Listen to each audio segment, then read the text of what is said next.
இன்னமும் விஜய் வருவாரான்னு பிஜேபியில் பேசிட்டு இருக்காங்க. இன்னமும் விஜயை கொண்டு வந்துடலாம் அப்படின்னு ஒரு அட்டெம்ப்ட் நடந்துகிட்டு இருக்கு. தாவேகா தரப்புல ரொம்ப எதிர்பார்த்திருந்தாங்களே ஓபிஎஸ் அவர்கள் சேருவாங்க அப்படின்னு. அது ஒரு ஆப்ஷனா அவருக்கு ஏன் இல்லை? தாவேகா ஆப்ஷனா யாருக்குமே இருக்காது. ஏன்னா Grand Royal Tours presents Behind Notes Beyond the News with Rangaraj Pandey. Powered by Karthipuram, Coimbator's 200-acre Dream Township Premium Plots, Air Fiber Wi-Fi, Social Eagle, AI and Digital Marketing Academy, Tamil Nadu's #1 trusted learning platform, Naturals, world's fastest growing saloon chain, Arabian Garden Seafood Restaurant. Thiru OPS ஒரு ஆப்ல இருக்கிறார். அதிமுக தொண்டர் உரிமை மீட்பு கழகம் வச்சுட்டு ஏடிஎம்கே தான் நானுன்னு சொல்லியிருக்காரு. நீங்க அம்மா மக்கள் முன்னேற்ற கழகத்தை இணைஞ்சிடலாமே. அதுக்கு நீங்க டிஎம்கேல இணையறதுக்கு அம்மா மக்கள் முன்னேற்ற கழகத்தை இணையறதுல என்ன தடை? என்டிஏ பக்கமாக மக்கள் நகர ஆரம்பித்து விட்டார்கள் அப்படின்னு திரு மோடி அவர்கள் சொன்னாங்க பேசும்போது. நேற்று இருந்த கூட்டமே தெரிஞ்சிருக்குமே. கூட்டம் எல்லாம் ஓட்டா கன்வெர்ட் ஆகாதுங்கிறத நம்ம பலமுறை நீங்களும் சொல்லியிருக்கீங்க, பேசியிருக்கோம். பார்த்துக்கங்க, யாருக்கான கூட்டம் எதுக்கான கூட்டம் பார்க்கணும்ல. நீங்க ஒரு நடிகருக்கான கூட்டத்துக்கும் நீங்க ஒரு அரசியல் கட்சியில் இருக்கிறதுக்கான வித்தியாசம் இருக்குல்ல. விஜய் ஓட்டு வாங்க மாட்டான்னு நான் எங்கேயா சொல்லியிருக்கேன்னு சொல்லுங்க. விஜய் ஓட்டு வாங்க, விஜய் டெபாசிட் இருக்காது போது விஜய் நடத்துறதுக்கு போகிற எங்கேயா சொல்லுங்க. விஜய் நல்ல ஓட்டு வாங்குவாங்க. தமிழ்நாட்டில் தேசிய ஜனநாயக கூட்டணியுடைய தலைமை அதிமுகவுடைய, இதில் யாருக்கும் குழப்பம் கிடையாது. எல்லாருமே நரேந்திர மோடி அவர்கள் அமித்ஷா அவர்கள் எல்லாருமே சொல்லிட்டு ரொம்ப தெளிவு. திரு டிடிவியும் ஓபிஎஸும் பிஜேபியோடைய கோட்டா. ஏன் அப்படின்னா ஏடிஎம்கேக்கும் அவங்களுக்கு தான் தகராறு. அப்போ ஏடிஎம்கே நெகோசியேட் பண்ண முடியாது. திமுக வேண்டாம் நினைக்கிறவங்களுக்கு டிவிக்கு முதல் வாய்ப்பா போயிருமோ அப்படின்னு நினைச்சாங்க. நிறைய சின்ன கட்சிகள் இருந்தாங்க, நம்ம பார்த்தோம். அந்த மாதிரி கூட ஒருத்தர் வரலையே. அவங்க கூட ஒரே ஒரு எம்எல்ஏ, முன்னாள் எம்எல்ஏ எப்படி ஏதோ ஒரு கட்சி கூட சேரணும், எப்படி எதுவுமே சேரலையே. நமக்கு நாஞ்சில் சம்பத்தும் செங்கோட்டையன் தான். அந்த அலை ஏடிஎம்கேக்கு தான் போகும். திமுக வேண்டாம்னா ADMK. Grand Royal Tours presents Behind Woods Beyond the News with Rangaraj Pandey. Powered by Karthipuram, Coimbator's 200-acre Dream Township Premium Plots, Air Fiber Wi-Fi, Social Eagle, AI and Digital Marketing Academy, Tamil Nadu's #1 trusted learning platform, Naturals, world's fastest growing salon chain, Arabian Garden Seafood Restaurant. சட்டமன்ற கூட்டம் முடிஞ்சதுக்கு அப்புறமாக சபாநாயகர் திரு அப்பாவு அவர்களினுடைய அறையில் திரு சேகர் பாபு அவர்களும் திரு OPS அவர்களும் சந்தித்ததாக ஒரு செய்தி. இப்போ இதை பார்க்கும்போது பொது ஜனமாக, ஒரு வெகுஜனமாக மனசில் சில கேள்விகள் எழதான் செய்யுது. ஓபிஎஸ் அவர்களோடு இருந்த வைத்தியலிங்கம் அவர்கள் திமுகவில் சேர்ந்ததோ இல்லை தர்மர் அவர்கள் அதிமுகவில் சேர போகிறாங்க அப்படிங்கிறது, இந்த மாதிரியான விஷயங்கள் கேள்விப்படும் போது ஒரு எம்எல்ஏவாக, ஒரு எம்பியாக இருந்தவர்கள் போய் சேர்றாங்க. ஆனால் அதிமுகவிலிருந்து முதல்வராக இருந்தவர் திமுகவில் போய் சேருவாரா, அது தார்மீகமாக அவர் சரியாக இருக்குமா அப்படின்னு ஒரு கேள்வி வருது. அப்படி அவர் சேருவார் அப்படின்னா அவ்வளோ காலமாக அவருடைய அரசியல் வாழ்க்கையில் திமுகவை எதிர்த்தே அவர் பேச பழகியார். அங்கே போய் எப்படி செட் ஆவார் அப்படின்னு தோணுது. இன்னும் ஒரு படி மேலே போய் சொல்லணுன்னாக்கா, குன்னம் ராமச்சந்திரன் அவர்கள், நான் அம்மாவினுடைய தொண்டனாக இருந்து கொண்டு என்னால் மற்ற கட்சிக்கு போக முடியாது, இமோஷ்னலாக என்னால் அது முடியாதுன்னு சொல்லிட்டு நான் அரசியலை விட்டே விலகிறேன்னு சொன்னார். அந்த மாதிரி சொல்லக்கூடிய தருணத்தில் இப்போ ஓபிஎஸ் அவர்கள் போய் திமுகவில் சேருது அப்படிங்கிறது, அப்போது ஆல்ரெடி இபிஎஸ் அவர்கள் சொல்கிற மாதிரி திமுகவோட பி டீம் இவர் அப்படிங்கிறது ஊர்ஜிதமாகுமா, அல்லது பிஜேபி மேலே ஓபிஎஸ்க்கு பெரிய ஒரு மரியாதையும் ஒரு நம்பிக்கையும் இருந்தது, அது இங்கே என்ன ஆச்சு? திரு ஓபிஎஸ் அவர்கள் விவகாரத்தில் அவர் ஒரு ட்ராப்பில் இருக்கிறார். அது என்ன அப்படின்னா, அவர் கட்சியை பெருசாக வளர்க்கலை, அவர் இயக்கத்தை பெருசாக கொண்டு போகலை. அது அதிமுகவை முழுசாக கொடுத்துட்டார். அதனால் இப்போ அவர் கூட யார் இருக்கா அப்படிங்கிற ஒரு கேள்வி வருது. அவர் கூட இருந்தவங்கள்லாம் டிஎம்கே போயிட்டாங்க அப்படின்னு சொல்லும்போது அவர் அணியாக தன்னை கட்டமைச்சிருக்கிறாராங்கிற கேள்வி வருது. இப்போ நம்ம 4 பேர் போனாலும் 40 பேர் இருக்கிறாங்க அப்படிங்கினா தான் சரியாக இருக்கும். திரு ஜேசிடி பிரபாகர் தாவேக்கா போயிட்டார், மனோஜ் பாண்டியன் டிஎம்கே போயிட்டார், வைத்திலிங்கன் டிஎம்கே போயிட்டார். இப்படி கூட இருந்தவங்களாம் டிஎம்கே போகும்போது அது டிஎம்கேவுடைய பி டீமா அப்படிங்கிற ஒரு விமர்சனத்தை வச்சிருது. அப்போ அவர்களெல்லாம் போகிறது வேறு விஷயம். குன்னம் ராமச்சந்திரன் சொன்னது தான் ஒவ்வொரு அதிமுக தொண்டனின் குரல். அதை நான் காலம்பூரா எடுத்து நீங்கள் அதை நல்லா கவனிக்கணும். அவர் என்னுடைய மனசாட்சி தடுத்ததுன்னு சொல்கிறது ஒன்று, கட்சி மாவட்ட தலைவர் வேண்டாம்னு சொன்னார், பொதுச் செயலாளர் வேண்டாம்னு சொன்னார்னு சொல்ல, என் குடும்பத்தினர் வேண்டாம்னு சொன்னாங்கங்கிறார். அதுதான் ரொம்ப முக்கியமான விஷயம். குடும்பத்தினர் எல்லாம் நம்ம ஒன்றுமோனா இருந்துட்டு அம்மான்னு சொல்லிட்டு அப்புறம் திருப்பி நம்ம கலைஞர் தலைவர்னு சொல்கிறது எப்படி சரியாக இருக்குமா அப்படிங்கிற ஒரு கேள்வி வருது. அந்த முக்கியமான இடத்துல தான் இருக்குது. குன்னம் ராமச்சந்திரன் போன்ற எம்எல்ஏவாக இருந்தவர்களுக்கே அது அப்படின்னா, ஒரு சேர்மனாக, ஒரு நகராட்சி சேர்மனாக இருந்து எம்எல்ஏவாகி அமைச்சராகி 2 முறை முதலமைச்சராக ஜெயலலிதா அவர்களால் ஆக்கப்பட்டு 3ஆம் முறை முதலமைச்சராக சசிகலா அவர்களால் ஆக்கப்பட்டு அவ்வளோ உயரங்களை தொட்ட பிறகு உங்களுடைய நோக்கம் என்னங்கிற கேள்வி வந்துடும். முக்கியமான ஒரு புள்ளி என்ன அப்படின்னா, அதிமுக தொண்டர் உரிமை மீட்பு கழகம் வச்சுட்டு ஏடிஎம்கே தான் நானுன்னு சொல்லியிருக்காரு. நீங்கள் அம்மா மக்கள் முன்னேற்ற கழகத்தில் இணைஞ்சிடலாமே. அதுக்கு நீங்கள் டிஎம்கேல இணையிறதுக்கு அம்மா மக்கள் முன்னேற்ற கழகத்தில் இணையிறது என்ன தடை? அம்மா மக்கள் முன்னேற்ற கழகத்தில் திரு டிடிவி தினகரன் வந்து உங்கள் மேலே பெரிய மதிப்பு மரியாதை வச்சுருக்காரு. அந்த கட்சியோட அவைத்தலைவர்னு வச்சுக்கோங்க, அந்த கட்சியோடைய கௌரவ தலைவர்னு வச்சுக்கோங்க, அந்த கட்சியோட பொதுச்செயலாளர் வச்சுக்கோங்க, ஏதோ ஒன்று ஒரு கட்சி வச்சுட்டு திரு டிடிவி இருக்கார், அவர் என்ன இணை பொதுச்செயலாளர் வச்சுக்கோங்க, ஏதோ ஒரு போஸ்ட் வந்து அண்ணன் கொடுக்க போகிறார், அவர் வந்து ஒன்றும் குழப்பம் கிடையாது. அப்போ அதில் நினச்சிக்கல் திமுகட்ட போனாலும் போவேன், நான் வந்து அம்மா மக்கள் முன்னேற்ற கழகம் போக மாட்டேன் அப்படின்னா என்ன கணக்குங்கிறது நமக்கு புரியல. ஸோ வந்து அப்படி ஒரு எண்ணத்தில் அவர் இருக்கிறார் நான் அறியலை. சேகர் பாபு அவர்கள் பேசுனதோ இன்னும் நிறைய பெருமக்கள் பேசுகிறதோ முயற்சி பண்ணிட்டே இருப்பாங்க. ஆனால் திரு ஓபிஎஸ் அவருடைய மனசாட்சி வந்து அவருக்கு துணை நிற்கும்னு நினைக்கிறேன். அவருக்கு ஒரு சிக்கல் இருக்குது, நான் மறுக்கல. பிஜேபி வந்து நினைச்சது போல் அவருக்கு வந்து கை கொடுக்கல. ஏன்னா என்னவா அவரை உள்ளே கொண்டு வருங்கிற ஒரு பெரிய ப்ராப்ளம் இருக்குது. ஒரு லாஜிஸ்டிக்கல் சொல்யூஷன் வந்து அவங்க யோசிக்க மாட்டாங்க. நம்ம வந்து இப்படி பண்ணிடுமா அப்படி பண்ணிடுமான்னு எப்படி அவர் அக்காமடேட் பண்ணுறங்கிற லாஜிஸ்டிக்கில் ஒரு சேலஞ்ச் இருக்குது. அதுதான் ஒரு முக்கியமான பிரச்சனை. அதுக்கு ஒரு சொல்யூஷன் கண்டுபிடிக்கிற ஒரு பெரிய ப்ராப்ளம். ஏன்னா திரு டிடிவி தினகரனும் திரு இபிஎஸும் அவர்கள் எவ்வளோ ஒன்றுமன்னா பாசமிக்க அண்ணன் தம்பிகள் போல் பேசுகிறாங்கன்னு நம்ம பார்க்குறோம். அப்போ அவர்கள் வந்துவிட்ட பிறகு இவங்களுக்கு ஒன்றும் சிரமம் இல்லை. இன்னும் சொல்லப்போனால் அவர் வந்து நேரடியாக திரு இபிஎஸ் ஏற்று வரணுங்கிற அவசியமும் இல்லை. நான் வந்து திரு டிடிவியை ஏற்று கூட வந்துடலாம்ல. திரு டிடிவி அவர்களும் பலமுறை நாங்கள் ஒன்றாக இணைந்து செயல்படும் சொல்லியிருக்காங்கல்ல. அப்போ ஒன்றாக இணைந்து செயல்படும் சொல்லும்போது ஒரே கட்சியில் இருந்து செயல்பட என்ன தப்பு இருக்குது? அது அம்மாவுடைய படத்தை போட்டிருக்க குறித்து தான் அம்மா மக்கள் முன்னேற்றம் பேருக்கு குறித்து அதில் என்ன தப்பு இருக்க முடியும்? அதனால் அதுதான் ஒரு சரியான வாய்ப்பாக இருக்கும். அது மீறி அவர் எதாவது முடிவெடுத்தார்னு நம்ம என்ன சொல்கிறது? அது வந்து திமுகவுக்கு அவர் போனார்னா அது அவருடைய பொலிட்டிக்கல் சூசைடாக இருக்கும்னு நான் நினைக்கிறேன். ஆனால் அதிமுகவும் பாஜகவும் அவருக்கு இன்னும் சில விஷயங்களை செய்யலாம் அப்படின்னு தான் எனக்கு தோணுது. அது வந்து அவர் அக்காமடேட் பண்ணுறதுல they can assist him, they can அது ஹெல்ப் ஹிம் தான் நான் நினைக்கிறேன். தாவேகா தரப்பில் ரொம்ப எதிர்பார்த்துருந்தாங்களே ஓபிஎஸ் அவர்கள் சேருவாங்க அப்படின்னு நிறைய நியூஸ்லாம் கூட நம்ம பார்த்தோம். அது ஒரு ஆப்ஷனாக அவருக்கு ஏன் இல்லை? தாவேகா வந்து ஆப்ஷனாக யாருக்குமே இருக்காது. ஏன்னா அது வந்து ஜெயிக்கிறதுக்கு உதவாது. ஏன் அப்படின்னா அவர்கள் எல்லாம் சேர்ந்து தாவேகாவுடைய ஓட்டுகளை உறுதிப்படுத்துறதுக்கு உதவுவாங்களே தவிர இவங்க எம்எல்ஏவாவோ அமைச்சராவோ யாருக்கு உதவ மாட்டாங்க. திரு செங்கோட்டையன் போனார். செங்கோட்டையன் போனது மூலமாக தாவேகாவுக்கு தான் லாபம். தாவேகா பலப்பட்டு தான் நினச்சிங்க. செங்கோட்டையன் பலம் பெற்றார்னு நினச்சிங்களா? அப்போ செங்கோட்டையனுக்கு அடிச்சதுப்பா யோகம். இனிமேல் அவர் வந்து அமைச்சராகிறது யாரும் தடுக்க முடியாது. அப்படி யாராவது வச்சாங்களா? தாவேகாவுக்கு பலம் குடிச்சாங்க. ஸோ தாவேகா சின்ன கட்சியாக இருந்துச்சு, வளர்ந்து கொண்டே இருக்குது அப்படிங்கிறதுக்கு திரு செங்கோட்டையனுடைய பயணம் உதவிச்சு. அவர் பாதை மாறினது உதவிச்சு. அப்போ ஆனால் இப்போ இவங்க ஓபிஎஸ் அங்கே அலைன்ஸ் போகிறார். அது திரும்ப தாவேகா அலைன்ஸ் ஸ்ட்ராங்காக இருக்கணும். ஸோ தாவேகாவுக்கு தான் 4 மினிட்ஸ் இது ஹெல்ப் பண்ணுமே தவிர திரு ஓபிஎஸ்க்கு எந்த மாதிரி ஹெல்ப் பண்ணும் அதை பார்க்கணும்ல. எனக்கு லாபம் இல்லாமல் தாவேக்கா வளர்த்துறதுக்கு நான் ஏன் யோசிப்பேன்? அப்படி தானே ஒவ்வொருத்தரும் யோசிப்பாங்க. அப்போ அதிமுக கூட்டணியில் இருப்பது தான் 100% நேச்சுரல் அலையன்ஸாக இருக்கும். நேற்று நீங்கள் பாஜகவுடைய திமுக தேசிய ஜனநாயக கூட்டணி கூட்டத்தில் பார்க்கும்போது திரு அண்ணாமலையோட பெயரை திரு இபிஎஸ் சொல்லும்போது, திரு டிடிவியோட பெயரை திரு இபிஎஸ் சொல்லும்போது, திரு இபிஎஸோட பெயரை திரு டிடிவி சொல்லும்போது அந்த தொண்டர்கள் மத்தியில் எழுந்து அந்த 6 வாரம் ரொம்ப முக்கியமாக கவனிக்கிறது. இந்த ஒற்றுமையை தான் அவர்கள் விரும்பினார்கள். நாம் விரும்பினது ஒன்று நடக்குதுன்னா அப்போ உத்தரவாதம் வெற்றி அப்படின்னு நினைக்கிறாங்க. அப்போ இதுதான் அவங்களுக்கு வந்து திரு ஓபிஎஸ் கணக்குலையும் சரி. திரு ஓபிஎஸ் உள்ள வந்தாருன்னா ஆல் ஹாப்பி. அப்பாடா நம்ம வந்து எல்லாம் ஒருங்கிணைந்த அதிமுகன்னு சொல்லிகிட்டே இருந்தோம், ஒரிஜினலாக ஒருங்கிணைந்த அதிமுக வந்துருச்சு அப்படிங்கிற வரும். இப்போ திரு செங்கோட்டையன் என்ன கேட்டார்? ஒருங்கிணைந்த அதிமுக தானே கேட்டார். அப்போ டிடிவி இபிஎஸும் சேர்ந்துட்டாங்களே, அப்போ செங்கோட்டையன் நீங்கள் வந்துடுவாரா? அவர் இதானே விரும்பினார். நீங்கள் தேவர் ஜெயந்தில் போய் போய்ட்டு என்ன கேட்டார்? இதானே கேட்டார். அப்போ ஒருங்கிணைந்த அதிமுக வந்துருச்சே, அப்போ உங்களுக்கு என்ன சிக்கல்? அப்போ வந்து திரு ஓபிஎஸ் அவருடைய ஒரே தேர்வாக இதுதான் இருக்கணும்.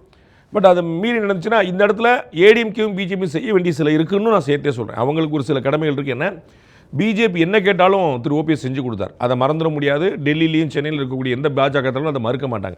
பாஜக கேட்டதை திரு ஓபிஎஸ் செய்து கொடுத்தார். அப்போ திரு ஓபிஎஸ்க்கு ஒரு சிக்கல் அப்படின்னு ஒரு முட்டுச்சந்தில் நிற்கும் போது அந்த இடத்துல கை கொடுத்து அவரை உள்ளே கொண்டு வர வேண்டியது அந்த அதிமுக பாஜக கடமை இருப்பதாக நான் நினைக்கிறேன். நீங்கள் சொன்ன மாதிரி தேசிய ஜனநாயக கூட்டணியினுடைய ஒரு பெரிய கூட்டம் நடந்தது. அவ்வளோ லட்சம் பேர் கலந்துக்கிட்டதாக சொன்னாங்க. நம்மளும் பார்த்தோம், நிறைய கூட்டம் இருந்தது. அந்த ஸ்டேஜில் அவருடைய கூட்டணி கட்சிகளில் உள்ள அத்தனை பேரும் அங்கே தலைவர்கள் எல்லாமே இருந்தாங்க. அது பார்க்குறதுக்கு ஒரு யுனைட்டடாக இருந்ததுங்கிறது ஒரு பக்கம். அவ்வளோ பேர் இருந்தும் திரு டிடிவி தினகரன் அவர்கள் அதில் சேர்ந்தது அப்படிங்கிறது ரொம்ப முக்கியமான ஒரு விஷயமாக பேசப்பட்டது. ஏன்னா இபிஎஸ் அவர்களுக்கும் அவருக்கும் அவ்வளோ நாள் வரைக்கும் இருந்த அந்த ஒரு பிரச்சனையை அதை தாண்டி அவங்க 2 பேரும் சேர்ந்துருக்காங்க. இவர் இந்த கட்சிக்குள்ளே வந்திருக்கிறாரு, இபிஎஸும் அதை வரவேற்றிருக்கிறாரு அப்படின்னது. ஆனால் இங்கே என்னென்னா இபிஎஸ் அவர்கள் ட்விட்டரில் வெல்கம் பண்ணி போடுறாரு. பட் பியூஷ் கோயல் அவர்கள் முன்னிலையில் திரு டிடி அவர்கள் போய் சேரும் பொழுது அந்த இடத்துல அதிமுகவில் இருந்தோ அல்லது இபிஎஸ் அவர்களோ இல்லை அப்படிங்கிற ஒரு விஷயமும் பேசப்பட்டது. அப்போ இது வந்து வலுக்கட்டாயமாக சேர்க்கப்பட்ட கூட்டணியா? அப்போ இது டெல்லியோட ரூல் இருக்கா? அப்போ எகெயின் டெல்லியோட கை தான் ஓங்கி இருக்கா இங்கே அப்படின்ற ஒரு பேச்சு வருதே. டெல்லியோட கை தான் ஓங்கி இருக்கு, அதில் என்ன குழப்பம் உங்களுக்கு? அதுதான் உண்மை. திரு அன்புமணி ராமதாஸ் வந்து திரு இபிஎஸோட சேர்ந்து ஏடிஎம்கே தேசிய ஜனநாயக கூட்டணியில் இருந்த போது பிஜேபியிலேருந்து யாரும் வரலையே, என்ன கணக்கு? அன்புமணி ராமதாஸை பிஜேபி விரும்பலையா? தமிழ்நாட்டில் தேசிய ஜனநாயக கூட்டணியுடைய தலைமை அதிமுகவுடையது. இதில் யாருக்கும் குழப்பம் கிடையாது. எல்லாருமே நரேந்திர மோடி அவர்கள்லேருந்து அமித்ஷா அவர்கள்லேருந்து வரைக்கும் எல்லாருமே சொல்லிட்டு ரொம்ப தெளிவு. திரு டிடிவியும் ஓபிஎஸும் பிஜேபியோடைய கோட்டா. ஏன் அப்படின்னா ஏடிஎம்கேக்கும் அவங்களுக்கு தான் தகராறு. அப்போ ஏடிஎம்கே நெகோஷியேட் பண்ண முடியல. உங்களுக்கும் உங்கள் நண்பருக்கும் ஒரு பிரச்சனை என்ன, அதில் வந்து நீங்கள் ரெண்டும் சமாதானமாக முடியாது, வேற ஒருத்தர் தான் வந்து சமாதானப்படுத்தணும். அப்போ அவங்க வந்து நிற்கிறாங்க. மற்றதுக்கு எல்லாமே நீங்களே பார்த்துக்க முடியும், தகராறு இல்லை. உங்களுக்கு புரியுங்களா? அப்போ அன்புமணி ராமதாஸ் வந்து இபிஎஸ் வந்து பார்த்தாரு, ஒன்றும் குழப்பம் இல்லை. அப்போ ஓபிஎஸ் வந்து இபிஎஸ் பார்க்க மாட்டார், பிஜேபி தான் பார்ப்பார். டிடிவி வந்து பிஜேபி தான் பார்ப்பார். அதுக்கப்புறம் ஒன்று சேர்ந்துருவாங்க. ஸோ அந்த பாண்டிங் கிரியேட் பண்ணுறது யாருன்னா அது பிஜேபி தான் பண்ணும். டில்லி மேலிடம் தான் அவங்க மேலங்கி இருக்குது. நாங்கள் எங்களுடைய சேனலில் சொன்னோம், திரு அமித்ஷா அவர்களை திரு டிடிவி சந்தித்தார் அப்படின்னு. நேற்று பிரஸ் மீட்டில் அவர் ஒப்புக்கொண்டிருக்கார்.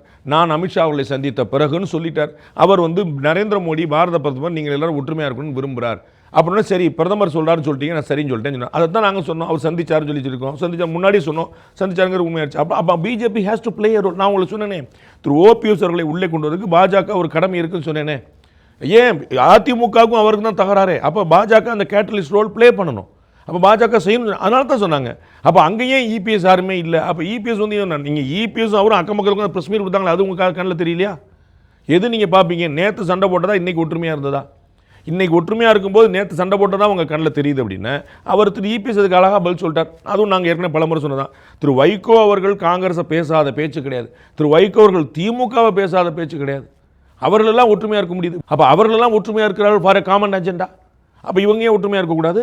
இப்போது என்டிஏ கூட்டணியில் டிடிவி அவர்கள் வந்து சேர்ந்தது பரபரப்பாக பேசப்பட்டது. அதே போல் இன்னொரு முக்கியமான விஷயம் என்ன சொன்னாங்க அப்படின்னாக்கா, அந்த மேடையில் பேசிய பிரதம மந்திரி அவர்கள் என்டிஏ தலைமையிலான கூட்டணி அப்படின்னு தான் சொன்னார். பிஜேபி என்டிஏ டபுள் என்ஜின் கவர்மெண்ட்னு சொன்னார் ஒழிய எங்கேயுமே இபிஎஸ் தலைமையிலான கூட்டணி அப்படிங்கிறது அவர் எங்கேயுமே சொல்லலை. அதிமுக தலைமையிலான கூட்டணிங்கிறது சொல்லலை. அப்போது எதிர்க்கட்சிகள் சொல்கிற மாதிரி எகெயின் டெல்லியினுடைய கை தான் எப்போவுமே அப்பர் ஹேண்டில் இருக்குது, இது வந்து சிக்கல் அப்படின்னு சொல்கிறாங்களே, இது உண்மையா? அப்படிதானா? திரு ஸ்டாலின் அவர்கள் தமிழக முதலமைச்சர், திமுக தலைவர், அவர் அதிகாரப்பூர்வமாக பேசுகிறார். தோழமை இயக்கங்களிலும் கூட நம்மை பிடிக்காத சிலர் இருக்கத்தான் செய்வார்கள், அதையும் நாம் எதிர்கொள்ளத்தான் வேண்டும், தொகுதி பங்கீடையெல்லாம் நான் பார்த்து கொள்கிறேன். இந்த ஸ்டேட்மெண்ட்டுக்கு என்ன அர்த்தம் சொல்லுங்கள்? ஒரு குழு அமைச்சாங்க ஒரு 4 மாதம் முன்னாடி. குழு அமைச்ச உடனே அண்ணன் ப. சிதம்பரம் துள்ளி குதித்து எல்லா பிரச்சனைக்கும் முற்றுப்புள்ளி வைக்கப்பட்டதுன்னார். எதுக்கு முற்றுப்புள்ளி? அப்போ ஏதாவது பிரச்சனை இருந்துச்சாங்க? பிரச்சனை இல்லாமல் முற்றுப்புள்ளி எப்படி சொல்லுவார்? ஒரு ப்ராப்ளம் இருந்தால் தானே நீங்கள் அப்பா ஃபுல் ஸ்டாப் வச்சா என்ன இருந்துச்சு சொல்லுங்கள். இன்னைக்கு வரைக்கும் அந்த குழு வந்து பேசாமல் இருக்க, சந்திக்காமல் இருக்குது, என்ன காரணம்? ஒரு பேச்சுவார்த்தைக்கு குழு அமைச்சாங்க இல்லைங்க, திமுக கூட பேச்சுவார்த்தைக்கு தானே குழு அமைச்சாங்க. திமுக கூட ஒரு தடவையாக சந்தித்து பேசுனாங்களா? இப்போ வரைக்கும் சந்திக்கல. மாறாக மொத்த காங்கிரஸ் கூட்டமும் டெல்லியில் போய் உட்காந்து பேசிட்டு வந்து நம்ம வந்து கூட்டணி பற்றின கருத்துக்களை கேட்டோன்றாங்க. அப்போ கூட்டணி மாறுறதுக்கான சிந்தனை இருக்கு, போய் தானே கருத்து கேட்குறீங்க. திமுகவோட கூட்டணியில் இருக்கிறீங்க, 2019 தேர்தல் சந்திச்சிங்க, 21 சந்திச்சிங்க, 24 சந்திச்சிங்க, எல்லாத்துலேயும் வெற்றி பெற்றீங்க. இப்போ உங்களுக்கு என்ன பிரச்சனை? அப்போ பிரச்சனை இல்லாமல் நீங்கள் பண்ணீங்களா? அப்போ உண்மையிலே பிரச்சனை இருக்கக்கூடிய காங்கிரஸின் திமுக விட்டுட்டு அவர் பிள்ளையார் சொல்லி போட்டார், அவர் கமா வச்சார், அவர் மூச்சு உடம்பு இப்படி திரும்பினார், அவர் எடப்பாடின்னு பேர் சொல்லி இப்படி தலையை குனிஞ்சிக்கிட்டாரு, அப்படி இதுக்கெல்லாம் நீங்கள் காரணம் கண்டுபிடிச்சி என்ன செய்வீங்க? ஏற்கனவே நான் பல முறை சொல்லிட்டேன், கூட்டணி ஆட்சியா தனி ஆட்சியாங்கிறத பொறுத்தளவுக்கு 130 சீட்டுக்கு மேலே ஜெயிச்சாங்கன்னா யாருமே கூட்டணிக்கு இடம் கொடுக்க மாட்டாங்க. அது திமுக ஜெயிச்சாலும் கொடுக்க மாட்டாங்க, ஏடிஎம்கே ஜெயிச்சாலும் கொடுக்க மாட்டாங்க. 130 சீட்டு கீழே வந்தாங்கன்னா கூட்டணி ஆட்சி கொடுத்தே தீர்வாங்க, மற்றவங்க விட மாட்டாங்க. இதுதான் நடக்குது. ஆனால் அது ரிசல்ட்டை பொறுத்து வரப்போகுது. இன்னும் எவ்வளவோ ஒன்று போக வேண்டியிருக்கு. 2 கட்சிக்கு நான் யாரோ ஏடிஎம்கே சரியில்லை டிஎம்கே சரியில்லைங்கிற இடத்துக்கே போல, 2 பேருக்குமே போக வேண்டிய தூரம் ரொம்ப இருக்குது. இன்னும் அவங்களுக்கு வந்து தொகுதி பங்கீடே முடிக்கலை. இன்னமும் விஜய் வருவாரான்னு பிஜேபியில் பேசிகிட்டு இருக்காங்க. புரியுங்களா உங்களுக்கு? இன்னமும் விஜயை கொண்டு வந்துடலாம் அப்படின்னு ஒரு அட்டம்ப்ட் நடந்துகிட்டு இருக்கு. அப்போ விஜய் வந்தால் மொத்த கணக்கையும் மாற்றி வச்சுட்டு வேறு கணக்கில் சீட்டு போடணும், விஜய் வரலன்னா வேறு சீட்டு போடணும். காங்கிரஸ் வந்து டிஎம்கே பற்றி பேசிட்டு இருக்கு, நீங்கள் கம்ப்ளீட்டாக பார்த்துட்டு இருக்கிறீங்க. இப்போ நீங்கள் காங்கிரஸ் வந்து டிஎம்கேட்ட மெசேஜை பாஸ் பண்ணி இன்றைக்கி 45 நாள் ஆயிடுச்சு, எங்களுக்கு வந்து ஆட்சியில் பங்கும் 40 சீட்டும் கொடுக்கணும்னு சொல்லிட்டு பதில் வரல. இப்போது என்டிஏ பொறுத்த வரைக்கும் டபுள் என்ஜின் சர்க்கார் அப்படின்னு திரு மோடி அவர்கள் சொல்லிகிட்டே இருக்கார். இப்போ இந்த 2026 அப்படிங்கிறது திமுகவுக்கு நாம் வந்து திமுக இல்லாமல் ஆக போகுது, திமுக இல்லாத ஒரு என்டிஏ கூட்டணி கவர்மெண்ட் தான் வரப்போகுது, டபுள் என்ஜின் சர்க்கார் தான் வரப்போகுது அப்படிங்கிறத சொல்கிறாரு. அதை திரு ஸ்டாலின் அவர்கள் அது டபுள் என்ஜின் கிடையாது, டப்பா என்ஜின் சர்க்கார். ஏன்னா இவர் என்ன சொல்கிறாருன்னா, டபுள் என்ஜின் சர்க்கார் வரப்போகுது, தமிழ்நாடு அதுக்கப்புறமாக வளர்ச்சி பாதையில் போகுது, ஊழல் இல்லாமல் நம்ம பண்ண போகிறோம் அப்படின்னு சொல்லும்பொழுது இப்போ அவர் பதில் கேள்வி கேட்குறாரு. அப்போது நீங்கள் டபுள் என்ஜின் சர்க்காராக இருக்கக்கூடிய எம்பியோ யூபியோ பீகாரோ, அதை விட தமிழகம் கேரளாலாம் வந்து வளர்ச்சியாக தானே இருக்குது, டாப் நம்பர் 5ல் இருக்குது தமிழ்நாடு எல்லா இடத்துலையும். அப்படிங்கும்போது இதில் என்ன வளர்ச்சி, இது எப்படி சரியாகும்னு கேட்குறாரு. நோ டவுட் தமிழ்நாடு வந்து மத்திய பிரதேசத்தை விட, சில விஷயங்களில் குஜராத்தை விட, இந்த மாதிரி பல ராஜஸ்தானை விட, பல மாநிலங்களோட, பீகாரை விட, பல மாநிலங்களை விட நல்லா இருக்கிறது நோ டவுட்.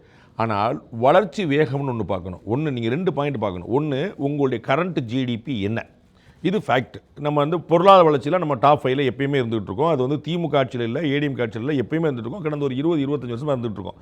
இது ஒன்று. ரெண்டாவது, கீழே இருக்கக்கூடிய அதே யூபியோ எம்பியோ பீகாரோ இவர் வளர்கிற வேகம் என்ன, தமிழ்நாடு வளர்கிற வேகம்னு பார்க்கணும். நீங்கள் அப்போ தான் நீங்கள் வந்து எனக்கு 70 வயசு ஆச்சுங்க, நான் எவ்வளோ மெச்சூர்டாக இருக்கேன். உண்மைதான், மெச்சூர்டாக இருக்கீங்க. ஆனால் ஒரு 30 வயசு பையனும் நீங்களும் ஒரே பலத்தில் இருப்பீங்களான்னு ஒரு கேள்வி. அதுதான் இங்கே கேள்வி. நீங்கள் மெச்சூர்டாக இருக்கீங்க, ஆல் ஃபைன், உண்மைதான், அது மறுக்கிற கேள்வி. ஆனால் கீழே வந்து ஒன்று வேகமாக வளர்ந்துக்கிட்டு இருக்குது, உங்களுடைய வளர்ச்சி தளர்ச்சி அடைஞ்சிருக்குன்னு சொல்லுவாங்க. இவ்வளோதான். தமிழ்நாடு என்கிற மாநிலத்துடைய வளர்ச்சி வேகம் தடைப்பட்டு நிற்கிறது, குறைந்து கூட நிற்கல, தடைப்பட்டு இருக்கிறது. இந்த மாநிலங்களுடைய வேகம் அசுர வேகத்தில் இருக்குது, புலிப்பாய்ச்சல் வந்துருக்கு. இதுதான் கண்கூடாக பார்க்கணும். காரணம் வந்து அங்கே அவங்க நிதி ஒதுக்கீடுங்கிறது ரொம்ப அதிகமாகவும் அவங்க டபுள் என்ஜின் சர்க்கார் இடத்துல நிறைய நடக்குது. பட் தமிழகத்துக்கு அது வரல அப்படிங்கிறதானே அவங்க திரும்ப திரும்ப சொல்லிட்டே இருக்காங்க. டபுள் என்ஜின் சர்க்காரே கேட்குறாங்க. நீங்கள் கரெக்டாக சொல்றீங்க. அது எப்படி சார் பிரைம் மினிஸ்டர்ங்கிறவர் வந்து கட்சி சார்பு இல்லை இல்லையா? அப்படி உங்கள் மாநிலத்துக்கான முதல்ல நீங்கள் தானே வாங்கணும். பிரைம் மினிஸ்டர் என்ன செய்யறாரு? அவர் எந்த மாநிலத்துக்கு இன்வெஸ்ட் பண்ண அவர் சொல்றாரா? தமிழ்நாடு முதலமைச்சர் வந்து தமிழ்நாட்டிலேருந்து முதலீட்டு ஈர்க்கிறதுக்கு போறாரா இல்லையா? இப்போ கவர்னர் என்ன குற்றச்சாட்டு சொன்னார்? 12 லட்சம் கோடி முதலீடு ஈர்த்திருக்கோன்னு சொன்னீங்க. எல்லாம் பேப்பரில் தான் இருக்குது. இதை கவர்னர் சொல்றதை விட்டுருங்க. அவர் வந்து பிஜேபியுடைய ஆள், அவர் சொல்லுவார், நீங்கள் ஒரு புகார் சொல்லுங்க, அப்படியே வச்சுக்கோங்க. அப்போ மற்ற மாநிலங்கள் கொடுத்து வாங்குறாங்க, அவங்க வந்து முதலீடுகள் ஈர்க்கிறாங்க, மெட்ரலைஸ் பண்ணுறாங்க, இன்வெஸ்ட்மெண்ட் நடந்துகிட்டு இருக்கு. அது நடக்குதான்னு கேட்குறேன். நீங்கள் நான் பழம்பெருமை எவ்வளோ பேசுவீங்க, நாங்கள்லாம் ஜமீன்தார் பரம்பரை. ஆமாம், நோ டவுட், உண்மைதான், ஜமீன்தார் தான். எத்தனை நாள் ஜமீன்தார் இன்னைக்கு வந்து வெறும் மீசையும் ஊரும் உட்காந்து பேசிட்டு இருக்க வேண்டியதான். நிலங்கள் புலங்கள் எங்கே போச்சு? அது பூரா அடுத்து எடுத்துகிட்டு போயிட்டு எங்கெங்கே கொண்டு போயிட்டு இருக்கான். அதுதான் பாயிண்ட். அங்கே நேற்றுக்கு அந்த மேடையில் வந்து திரு மோடி அவர்கள் பேசும்போது சொன்னாங்க, டிஎம்கேல திமுகவிலேருந்து முன்னேறுவதற்கு ஒரு 4 விஷயங்கள்னு சொன்னார். அதில் ஃபஸ்ட்டு ஊழலை பற்றி பேசினார், வாரிசு அரசியலை பற்றி பேசினார். அந்த மேடையில் அன்புமணி ராமதாஸ் அவர்கள் இருந்தாங்க. ஊழலை பற்றி பேசினார். இங்கே ஊழல் செய்வர்கள் நிறையா இருப்பாங்கன்னு. சென்ட்ரலில் வந்து 3வது முறையாக பிரதமர் அவர்கள் இருக்கிறாங்க. கடந்த 5 ஆண்டுகள் இப்போ ஊழல் செய்யக்கூடியவர்கள் அங்கே இருக்கிறாங்க அப்படின்னா இவங்க ஏன் ஸ்ட்ரிக்ட் ஆக்ஷன் எடுக்க முடியலையா? அப்போ எப்படி அது பிஜேபியால் சென்ட்ரலில் இருந்து ஆக்ஷன் எடுக்க முடியலையா? இங்கே ஊழல் செய்கிறதுக்காக ஒரு பிரைம் மினிஸ்டர் சொல்கிறாரு ஊழல் செய்யக்கூடியவர்கள் கட்சியில் இருக்கிறாங்க அப்படின்னு. தமிழ்நாட்டில் ஊழல் செய்கிறவங்க மேலே ஏன் பிரதமரால் ஆக்ஷன் எடுக்க முடியலன்னு கேட்குறீங்க. திரு பொன்முடி அவர்கள் வந்து தண்டிக்கப்பட்டார் ஒரு வழக்கில். சுப்ரீம் கோர்ட் வந்து தண்டனை நிறுத்தி வச்சிருக்கு. பிஜேபி என்ன செய்யணும், என்ன செய்ய முடியும்னு சொல்லுங்கள்.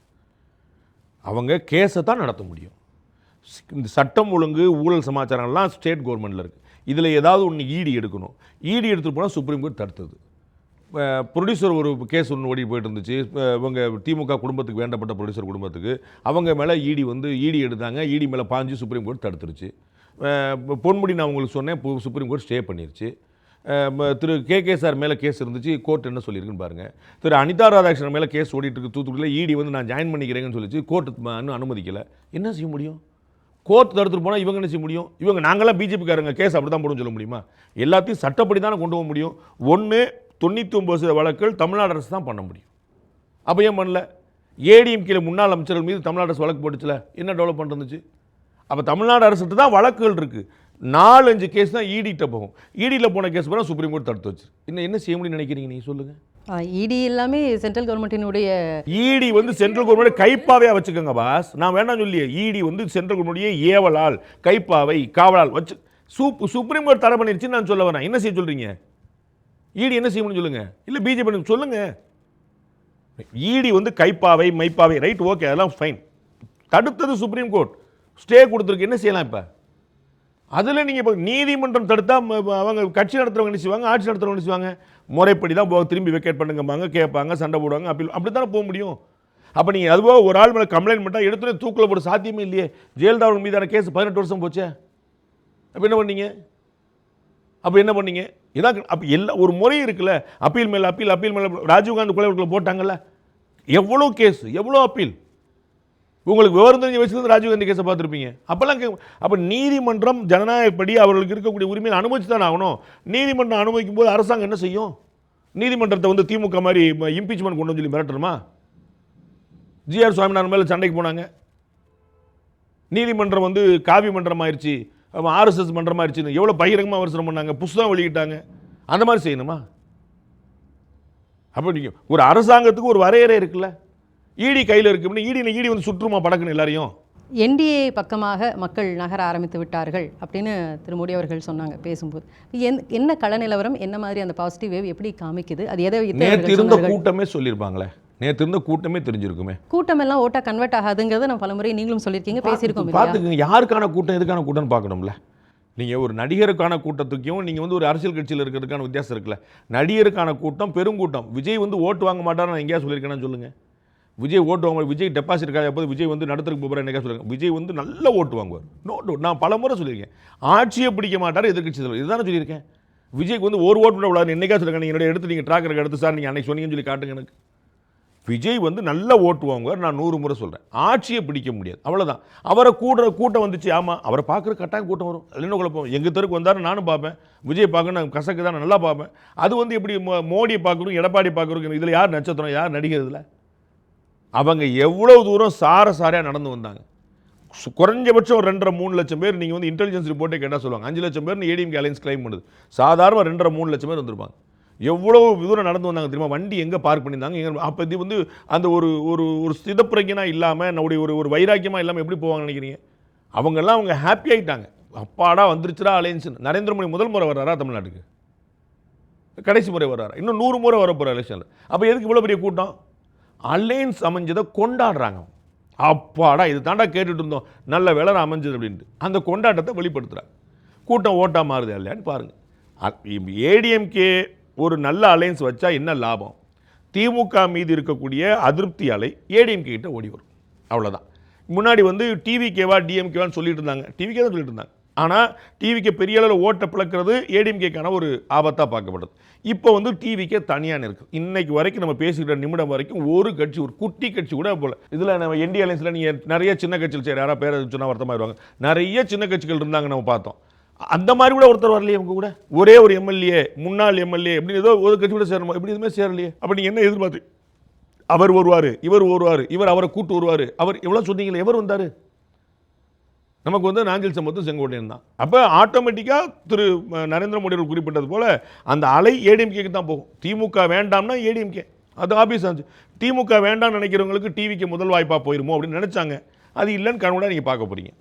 அதை நான் டே 1 சொல்லிட்டு இருக்கேன், ஃபார் இன்ஃபர்மேஷன். சட்டமன்றத்தில் அந்த கூட்டத்தொடர் ஆரம்பிக்கிறதுக்கு முன்னாடி ஆளுநர் உரை அப்படிங்கிறது தேவையற்றது, அதை நிறுத்தணும் அப்படின்னு சொல்லி அதற்கு எதிர்க்கட்சிகளோடு பேசி அதற்கு ஒரு முடிவுக்கு வரணும்னு திரு ஸ்டாலின் அவர்கள் சொல்லியிருக்கிறாங்க. இப்போது ஆளுநர் அந்த சட்டமன்றத்திலேருந்து வெளியேறது அப்படிங்கிறது 1 முறை 2 முறையில் 3 முறையும் நடந்துருச்சு. இப்போது இது வந்து இங்கே இருக்கக்கூடிய தமிழ்நாட்டு ஆளுநருக்கும் இங்கே தலைமையில் இருக்கக்கூடிய ஒரு முதலமைச்சருக்கோ அல்லது அந்த கட்சிக்கோ இருக்கக்கூடிய ஒரு டிஃப் அப்படிங்கிறத தாண்டி இன்றைக்கி தமிழ்நாட்டில் மட்டும் இல்லை, இப்போ அது கேரளாவில் நடந்திருக்கு, கர்நாடகாவில் நடந்திருக்கு. அப்படிங்கும்போது ஒரு வெகுஜனமாக ஒரு விஷயம் மனசில் வருது இல்லை. அப்போ இது ஒரு பேட்டனா? அப்போது சென்ட்ரல் கவர்மெண்ட்டோடு இருக்கக்கூடிய பிரதிநிதிகளாக இருக்கக்கூடிய ஆளுநர் தான் அப்படின்னா, அப்போ அவங்க வந்து நெருக்கிறாங்களா, இந்த மாதிரி நெருக்கடி கொடுக்குறாங்களா? அவங்க ஆட்சியில் இல்லாத, அவங்க கூட்டணி ஆட்சியில் இல்லாத மாநிலத்தில் இது ஒரு வகையான நெருக்கடியா அப்படின்ற ஒரு கேள்வி பொதுமக்களினுடைய மனசில் வருது இல்லையா? வந்துட்டு இருக்கு, which is a fact, which is not good. இது ஒரு அழுத்தத்தெலாம் ஒன்றும் கொடுக்க போகிறதில்ல. அதனால கர்நாடகாவில் காங்கிரஸ் ஐயோ நம்ம என்ன செய்யறதுன்னு முழிக்கிறதோ, கேரளாவில் கம்யூனிஸ்டர்ஸ் நம்ம தவிச்சு போயிடுறதோ, தமிழ்நாட்டில் இருக்கிற திமுக அரசு வந்து பயந்துட்டு இருக்கிறதோ நடக்க போகிறதில்ல. அதில் வந்து குழப்பம் இல்லை, அவங்க வந்து ரொம்ப சுலபமாக எதிர்கொள்வாங்க. தமிழ்நாட்டை பொறுத்தளவுக்கு அடுத்ததாக தேசிய கீதத்தை சட்டமன்றத்தில் கூடுதலாக சேர்க்கறதுல ஒரு குறை இல்லை, ஒரு குற்றம் இல்லை, ஒரு மரபு சட்ட விதிமீறல் கிடையாது. 70களின் இறுதியில் தான் தமிழ்தாய் வாழ்த்தே சேர்க்கப்பட்டது. நம்மளுடைய மரபுப்படி இப்போது ஒரு நிகழ்ச்சி முடியும் போது தானே தேசிய கீதம் அப்படிங்கிறத உங்களுக்கு ஒரு மரபு இருக்கலாம், நீங்கள் அதை வந்து விதின்னு ஒன்று இருக்குது, நீங்கள் தெரிஞ்சுங்க. ஏன் சௌரியன்னு ஒன்று வச்சுட்டிங்கன்னா நீங்கள் பண்ண முடியாது. நான் உங்களுக்கு அதுக்கு தான் சொல்கிறேன், தமிழ்தாய் வாழ்த்து பாடப்படுறதே விதியில் வரல, அது பின்னாடி சேர்க்கப்பட்டது. அதுவே 1940 சுதந்திரம் கிடைச்சிருந்து இருக்கக்கூடிய சட்டமன்றத்தில் 70களின் இறுதியில் சேர்க்கப்படுது. 35 வருஷமாக நீங்கள் சேர்க்கல தமிழ்தாய் வாழ்த்து. தமிழ்தாய் வாழ்த்துன்னே ஒன்றும் இல்லை, உங்களுக்கு புரியுங்களா? தமிழ்தாய் வாழ்த்து பற்றி பெரியார் என்ன சொன்னால் அப்புறமா தேடி பார்த்துங்க. தமிழ்தாய் வாழ்த்துனே ஒன்றும் இல்லை, தமிழ்தாய் வாழ்த்துன்னு ஒன்று ஏற்றுக்கொண்டோம், அதை அப்புறமா பழகிட்டோம். அப்போ நீங்கள் 30 வருஷமாக இல்லாமல் புதுசாக தானே உருவாக்குனீங்க. இன்னொரு 30 வருஷம் கழிச்சு இப்போ போயிடுச்சு, சூப்பர். இப்போ வந்து என்ன தேசிய கீதத்தை சேர்த்துக்கங்கன்றார். தமிழ்தாய் வாழ்த்தை பாடாதீங்கன்னு சொன்னால் நானும் சேர்ந்து கண்டிப்பேன், உங்களுக்கு புரியுங்களா? அவர் என்ன சொல்கிறாரு, எப்பா நீங்கள் அவர் எடுத்து காட்டுறார், கவர்னருடைய புரோட்டோகால் எடுத்து விதியை காட்டுறார். ஒரு மரபோ பழக்கமோ அவங்க சௌரியம் தானே அட்ஜஸ்ட் பண்ணிக்கோங்க. கவர்னரும் ஜனாதிபதியும் கலந்து கொள்ளக்கூடிய நிகழ்ச்சிகளில் தமிழ்தாய் வாழ்த்து தேசிய கீதத்தோடு ஆரம்பிக்கணும், தேசிய கீதத்தோடு முடிக்கணும். அவர் எங்கே கலந்துக்கிட்டாலும் இது வந்து தெளிவாக அவருடைய விதியில் இருக்குது. இது புரோட்டோகால் ரூல், இது வந்து ஒரு பை ப்ராக்டிஸ், ஒரு வழக்கம், எங்கள் ஊர் வழக்கங்க அப்படிங்கிறது இல்லை. அப்போ இதை ஆட் பண்ணல. இப்போ நீங்கள் வந்து இதே சட்டமன்றத்தில் நீங்கள் முடிக்கும் போது தேசிய கீதத்தை தான் முடிக்கிறீங்க, நோ கன்ஃபியூஷன். ஆட் பண்ணும்போது தமிழ்தாய் வாழ்த்தோட பாடுறீங்க, நோ அப்ஜெக்ஷன், அவர் யாரும் எதுக்கல. ஆட் திஸ்ன்றாங்க, என்ன ப்ராப்ளம் உங்களுக்கு? நீங்கள் பின்னாடி பாடுற ஒரு தேசிய கீதம். ஸோ நாங்கள் தேசிய கீதம் பாடுற எங்களுக்கு வழக்கம் இல்லைன்னு கூட சொல்ல பொருள். பின்னாடி ஒன்று பாருங்க, அதே முன்னாடி இன்னொருத்தருக்கு பாடிருங்க. என்ன ஒரு 1.5 நிமிஷம் கூட பண்ணி என்ன கெட்டு போயிருப்பது? அதை பாட மாட்டேங்கும்போது தான் பிரச்சனை. மற்றபடி 11 காரணங்களை கூடுதலாக சொல்லியிருந்தார் ஆளுநர். எனக்கு அதில் உடன்பாடு இல்லை, நான் தெளிவாக சொல்லிட்டேன். ஆளுநர் வந்து ஒரு கட்சி தலைவர் போல் இது சரி இது தப்பு அப்படின்னு சொல்கிறது, 12 லட்சம் கோடி இன்வெஸ்ட்மெண்ட் இருந்துச்சு, என்னாச்சு, சட்டம் ஒழுங்கு கெட்டு போச்சு, கஞ்சா விற்கிறாங்க, இதெல்லாம் உண்மை. அவர் சொன்னது அத்தனையுமே உண்மை. அதை ஆளுநர் சொல்வது மரபாகாது, சரியாகாது. எல்லா இடத்துலையும் இப்போ வந்து திரௌபதி முர்மு அவர்கள் வந்து நான் தான் ஒரு அறிக்கை பண்ணணும்னு சொல்லி சொன்னாங்கன்னா சரியாக இருக்காது. அது பாரத பிரதமர் எழுதித்தரக்கூடிய அறிக்கையை தான் திரௌபதி முர்மு அவர்கள் படிக்கணும், குடியரசுத் தலைவர். அப்போ அதுதான் மரபு, அதுதான் சரி. அவங்க வந்து மத்திய அரசுடைய பிரதிநிதி தான், குடியரசுத் தலைவரோட பிரதிநிதி தான். அது ஒரு கிரைசிஸை ஹேண்டில் பண்ணுறதுக்காக வச்சிருக்கக்கூடிய பதவி. மசோதா நிறைவேற்ற முடியல, பெரும்பான்மை கிடைக்கல, சட்டம் ஒழுங்கு சரியில்லை, ஆட்சி அமையல, ஒரு அசாதாரணமான சூழ்நிலை, முதலமைச்சர் ஜெயிலுக்கு போயிட்டாங்க, ஜெயலலிதா அவர்கள் பீரியடில், அந்த மாதிரி ஒரு அசாதாரண சூழ்நிலை வரும்போது கவர்னர் ரோல் பிரைமரி வருது. மற்றபடி அவங்களுக்கு வந்து பெரிய ரோல் கிடையாது. நம்ம பார்த்தோம் அசம்பிளி இந்த கான்ஸ்டியூஷன் கிரைசிஸ் தவிர மசோதா வந்தாலும் என்னென்ன செய்யணுங்க ரொம்ப தெளிவாக ஒரு முறைக்கு அரசமைப்பு தீர்வே சொல்லிட்டாங்க. அப்போ வந்து நான் வந்து படிக்கும்போது எனக்கு நான் எழுதி தர மாதிரி தான் படிப்பேங்கிறது அது சரியில்லை. அப்படி ஒரு ப்ராக்டிஸ் வந்தால் நாளைக்கு காங்கிரஸ் கவர்மெண்ட் டெல்லியில் வந்துச்சுன்னா பாஜக அரசுகள்லாம் இப்படி கொடுத்தா சரியாக வருமா? அது யாராக இருந்தாலும் அப்படி செய்கிறது சரியில்லைங்கிறது என்னோட கருத்து. நான் பதிவு பண்ணியிருக்கேன் ஏற்கனவே. திரு ஸ்டாலின் அவர்களும் அதுதான் சொல்லியிருக்கிறாங்க. திரு அண்ணா அவர்கள் சந்திக்காத ஒரு நெருக்கடி, கலைஞர் அவர்கள் சந்திக்காத ஒரு நெருக்கடி, ஜெயலலிதா அவர்கள் சந்திக்காத ஒரு நெருக்கடியை இன்னைக்கு நான் சந்திச்சிட்டு இருக்கேன் அப்படின்னு. அது உண்மை இல்லை. அவங்கெல்லாம் ஆட்சி கலைப்பெல்லாம் சந்திச்சாங்க. அவங்களாம் சந்திச்சாரா? கலைஞர் 2 முறை ஆட்சி கலைப்பை சந்திச்சார். கலைஞர் சிறையை சந்திச்சார். அண்ணா வந்து கட்சியே தடை பண்ணப்படக்கூடிய ஆபாயத்தை சந்திச்சார். அவர் வந்து தனிநாடு கேட்கக்கூடிய கோரிக்கை வைக்கும்போது அந்த மாதிரி நெருக்கடியாக சந்திக்கிறார். அதெல்லாம் வந்து மிகை. வந்து ஜெயலலிதா அவர்கள் சந்திச்சாங்க, சிறையை சந்திச்சாங்க. அந்த மாதிரிலாம் ஒரு நெருக்கடி கிடையாது. வந்து ஒரு மிகைப்படுத்தி சொல்கிறார். அப்படி சரின்னு திமுக கட்சிக்காரங்க கேட்டுப்பாங்க, அது ஹாப்பி தான், அதில் ஒன்றும் குழப்பம். அதாவது டிவிகே வெர்சஸ் டிஎம்கே அப்படிங்கிற ஒரு விஷயம் பேசப்பட்டு இருந்தது பரபரப்பா. பட் இப்போது இந்த களம் அப்படிங்கிறது டிஎம்கே வெர்சஸ் ஏடிஎம்கேன்னு மாறிடுச்சு. முதல்லேருந்தே அப்படி தான் இருக்குது, மாறவே இல்லை. நீங்கள் மாறுதான்னு கேட்ட, ஏற்கனவே ஒன்று இருந்துச்சு, இப்போ மாறிச்சுன்னா தானே மாறுதா? நான் ஏன்ட்ட நீங்கள் கேட்குறீங்க, நான் வந்து என்னைக்கு டிஎம்கே வெர்சஸ் டிவிகேன்னு இருந்துச்சுன்னு சொல்லியிருக்கேன்னு சொல்லுங்கள். ஒரு நாள் இருந்ததில்லை, ஒரு நாள் இருக்க போகிறதும் இல்லை. அது டிஎம்கே வெர்சஸ் ஏடிஎம்கே தான். ஊடகங்கள் பிம்பம், மாயை, ஆசை இதெல்லாம் வந்து நிறையா போட்டு பண்ணி ஆவுன்னு சொல்லுவாங்க. அதெல்லாம் திரு விஜய் அவர்களுடைய கூட்டத்தை 7 மணி நேரம் லைவ் காட்டுவாங்க. திரு இபிஎஸ் அவர்கள் கூட்டத்தை 12 நிமிஷம் காட்டுவாங்க. காட்டிட்டு போட்டோம், அதில் ஒன்றும் தப்பு கிடையாது. ஆனால் ஏடிஎம்கேக்கு இருக்கக்கூடிய கிரவுண்டு பலம் அது வந்து டிவிகேக்கு இருக்கானா? இல்லை. டிவிகேக்கு ஓட்டு இருக்கா? இருக்குது, அது தனிக்கதை. ஏடிஎம்கேலுக்கு ஓட்டு இருக்குதா? இல்லை. டிஎம்கேல ஓட்டு இருக்குதா? இல்லை. நீங்கள் ஏடிஎம்கேக்கும் டிஎம்கேக்கு இருக்கிறத விட கூட இருந்தால் தானே நீங்கள் ஜெயிப்பீங்க. உங்கள்கிட்ட 10 ரூபா இருக்குது, என்கிட்ட 11 ரூபா இருந்தால் தான் உங்கள்கிட்ட அதிகமாக இருக்குன்னு சொல்ல முடியும். ஏன்ட்ட ஒரு 4 ரூபா இருக்குது, உங்கள்கிட்ட 10 ரூபா இருக்குது. ஏன்ட்ட பைசா இருக்கான்னா உண்மை, பைசா இருக்குது, உங்களவுக்கு இல்லைன்னு நான் சொல்ல வரேன். இவர்களுக்கு கொடுக்கக்கூடிய ஆள் பலம் இருக்குதா, இவருடைய பணபலம் இருக்குதா, இவருடைய படைபலம் இருக்குதா? ஒரு பேச்சுக்கு நீங்கள் வந்து ஒவ்வொரு கட்சியும் ஒவ்வொரு சட்டமன்றத்துக்கு ஒரு 3 கோடி ரூபா செலவழிப்பாங்கன்னு வச்சுக்கோங்க. ஒரு பேச்சு தாவேக்காவுடைய கேண்டிடேட்ஸ் யாராவது 3 கோடி ரூபா வச்சு செலவழிக்கிற இடத்துல இருக்கிறாங்களா? சரி, 3 கோடி ரூபா வச்சுருக்காங்க, எப்படி டிஸ்ட்ரிபியூட் பண்ணுவாங்க, எப்படி கொடுப்பாங்க? அதுக்கு ஏதாவது மெக்கானிசம் இருக்குதா? ப்ராக்டிக்கலாக நீங்கள் வந்து யோசிக்காமல் நீங்கள் வந்து கண்ண மூடிட்டு யோசிக்கிற அர்த்தம் இல்லை. டிவிகே வெர்சஸ் டிஎம்கேன்னு என்றைக்குமே இருந்ததில்லை. It was always ADMK versus DMK தான், ஈவன் நவ். உங்களுடைய நேரம் கொடுத்தமைக்கு ரொம்ப நன்றி. Behind Woods Beyond the News with Rangaraj Pandey. Title sponsor Grand Royal Tours. உங்க ஒவ்வொரு ட்ரிப்பையும் ஸ்வீட் மெமரிஸ் ஆக்க Grand Royal Tours வாங்க. Powered by Karthipuram 200 acres township in Coimbatore. Ready to construct premium villa plots and commercial plots with world-class infrastructure. Air fiber Wi-Fi all-in-one plans. Wi-Fi, OTT plus IPTV. Pay 6 months, get 6 months free. Social Eagle AI and Digital Marketing Academy. Tamil Nadu's #1 trusted learning platform. Naturals, world's fastest growing salon chain. Arabian Garden Seafood Restaurant. Ever fresh, ever delicious seafood dishes. இப்பொழுது தமிழகம் எங்கும். Grand Royal Tours presents Behind Woods Beyond the News with Rangaraj Pandey. Powered by Karthipuram, Coimbatore 200-acre Dream Township Premium Plots. Air Fiber Wi-Fi. Social Eagle AI and Digital Marketing Academy. Tamil Nadu's #1 trusted learning platform. Naturals, world's fastest growing salon chain. Arabian Garden Seafood Restaurant.